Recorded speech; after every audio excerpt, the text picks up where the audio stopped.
Welcome back to another episode of Rock Boys Football. This is not a piece of news that the national media will be covering, but a piece of news that when I saw it pop up on my timeline, I'm fired up about this. And I think a lot of Florida Gator fans should be as well.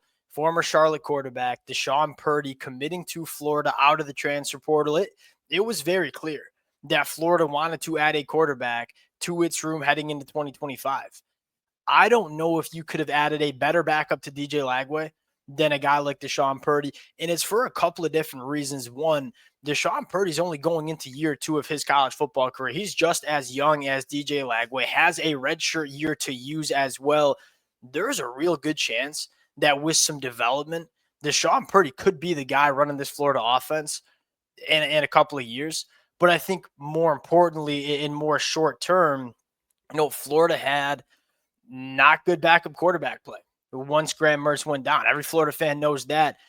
DeShawn Purdie is an elite caliber backup who's played a lot of football during his freshman year at Charlotte, but more importantly, has very similar traits to DJ Lagway. You look at DJ Lagway, what are the first couple things that come to your mind? Big body, who's a good athlete, who has a big arm and pushes the ball down the field just about better than anybody in the country. And then you look at DeShawn Purdie, 6'4", 220. All right, big body, good athlete. You take a look at the deep ball for DeShawn Purdie, 50% completion percentage, 20-plus yards down the field. He had an average depth of target of 14.7 yards. There are going to be some people looking at his completion percentage, which is 50% on the dot, and say, oh, that's not a great completion percentage. Yeah, that's fair. His average depth of target was almost 15 yards down the field. This is a quarterback that is pushing the ball down the field as a true freshman at Charlotte. Everything DJ Lagway likes to do and everything they're going to try to lean into with DJ Lagway building this offense heading into 2025, DeShawn Purdie is capable of doing too. And so if DJ Lagway has to, and knock on wood, we don't want to see this, but if DJ Lagway has to miss a game, or if DJ Lagway has to miss a few drives in a football game, DeShawn Purdie's a guy that can come in and run the offense that Billy Napier is going to be building around DJ Lagway. And there's just not many quarterbacks that have the traits and the talent to do that. And I think DeShawn Purdie is one of those guys. Not to mention with some development, I think there are some real traits to this kid being a really good quarterback in the SEC in a couple of years. You get a guy that you can stash away and potentially take over after DJ Lagway's moving on, playing on Sundays.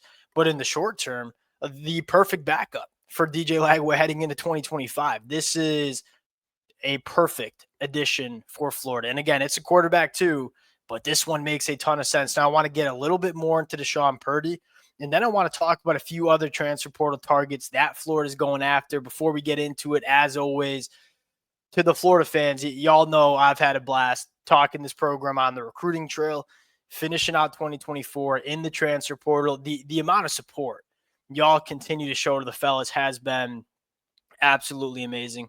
Can't thank you guys enough. If y'all do enjoy the content, consider subscribing to the channel. Sounds like we might have some more commitments to break down over the next couple of days. Without further ado, getting into DeShawn Purdie, it's hard to, I think first, credit to DeShawn Purdie for recognizing the opportunity he has.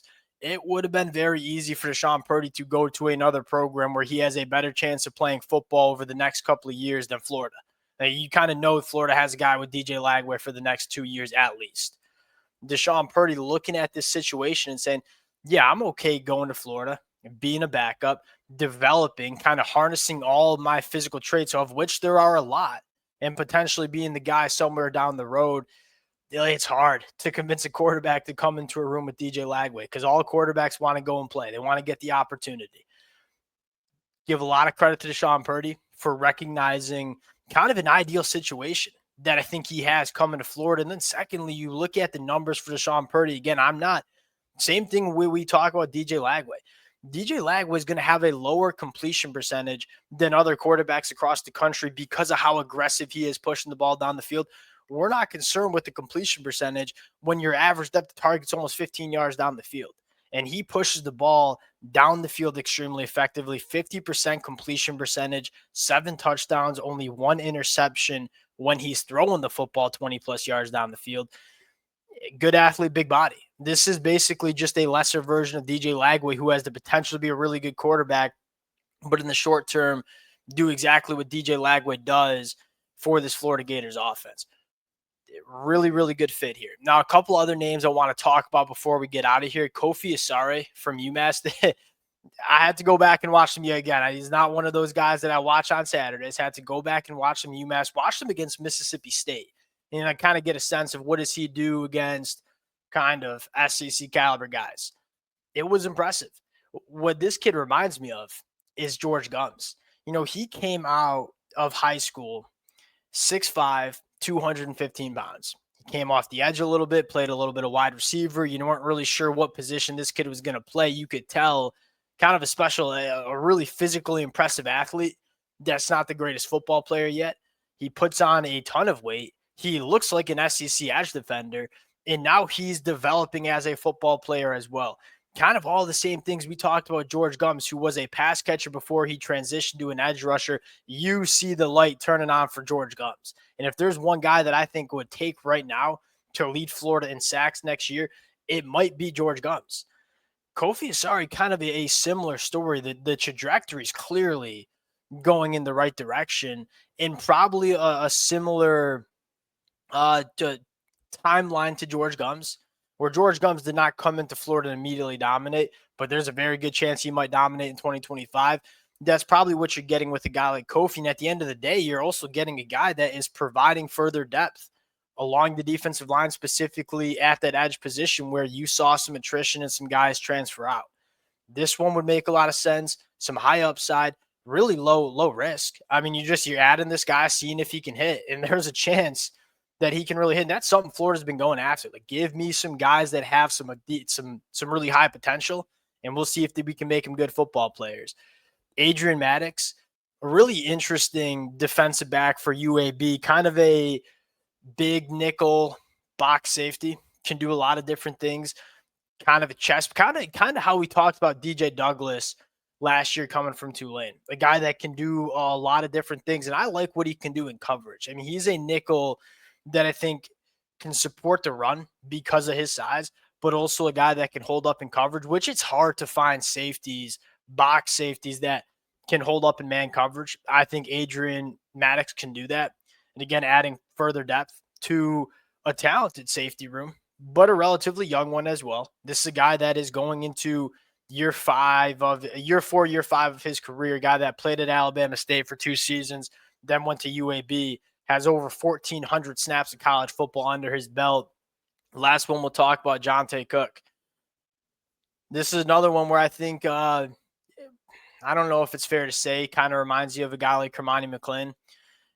There some off-the-field things that Billy Napier probably wants to iron out before you add a guy like Jonte Cook? Yes, and I'm not going to speak on the off-the-field things because I don't know the kid and I don't know what happened, but he did leave Texas in the middle of the season, which is sometimes something it's worth digging into.